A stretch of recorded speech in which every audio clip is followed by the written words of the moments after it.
ಶಾನೊಳ್ಳಿ ವೆಂಚಿಕ್ಕಿ ಕೊಟ್ಟಿದ್ ಬೆಡ್ತಾವ್ರೆ first time ಹೂ ಬಿಟ್ಟಿತ್ತು. ಅದಕ್ಕೆ ಬೆಳಬೆಳಗ್ಗೆ ಗಿಜ್ಜಕ್ಕ ಖುಷಿಲಿದ್ಲು. ಇದಾ ವಿಷಯ ನಾನ್ ಎಮ್ಮೆ ಬಂದ್ಬಿಡ್ತು ಅನ್ಕೊಂಡೆ ಅಂತ ಹೇಳಿ ಹಂಗೆ ತೋಟಕ್ ಹೊರಟೆ.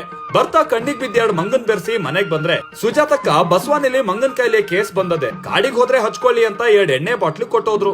ಇದು ಬೇರೆ ಈ ಸಲ ಬೇಗನೆ ಶುರು ಆಗದಲ್ಲ ಅಂತ ಅನ್ಕೊಳ್ಳುವಾಗ್ಲೆ ನಾಡಿದ ಅಕ್ಕನ್ ಮೊಮ್ಮಗಳು ಮದ್ವೆ ಅಂತ ಫುಲ್ ಟ್ರಿಮ್ ಆಗಿ ಎಮ್ಮೆ ಹುಡ್ಕಕ್ ರೆಡಿಯಾಗಿ ನಾಗಪ್ಪಣ್ಣ ಬಂದವನೇ ಕಾಲ್ ಚಿಪ್ಗೆ ಎಲ್ಲಡಿಕೆ ಚೀಲ ನೇತಾಕೊಂಡು ಬಾಯಿ ತುಂಬಾ ಎಲ್ಲಡಿಕೆ ಹಾಕ್ತಾ ಅಪ್ಪನ ಹತ್ರ ಪಟಂಗ ಶುರು ಮಾಡ್ದ.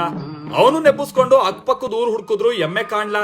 ಕೊನೆಗ್ ನೀರ್ ಗಂಟಿ ಸೀನಣ್ಣನ ಹತ್ರ ಇವಂದೊಂದ್ ವ್ಯವಹಾರ ಮುಗಿಸ್ಕೊಂಡ್ ಹೊಡ್ಬೇಕಾದ್ರೆ ನಿಮ್ ಎಮ್ಮೆ ಕಂಕಂಡಿ ಹತ್ರ ಕಂಡಂಗಾಯ್ತು ಅಂದ.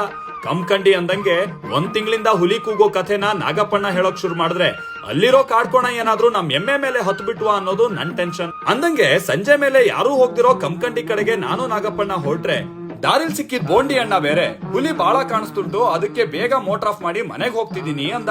ಗ್ಯಾಪ್ ಅಲ್ಲೇ ನಾಗಪ್ಪಣ್ಣಂದು ಮೊನ್ನೆ ಹುಲಿ ನೋಡಿದ್ ಕಥೆ ಬೇರೆ. ಹಿಂಡ್ಗಟ್ಲೆ ಕಾಡ್ಕೋಣದ್ ಮಧ್ಯ ನಮ್ ಎಮ್ಮೆ ಉಂಟಾ ಅಂತ ಹುಡ್ಕುದ್ರು ಕಾಣ್ಲಿಲ್ಲ. ಆಮೇಲೆ ಎಮ್ಮೆ ಹುಡ್ಕೋ ಕ್ಲೈಮ್ಯಾಕ್ಸ್ ನ ನಾಡದ್ ಹೇಳ್ತೀನತ್ತ.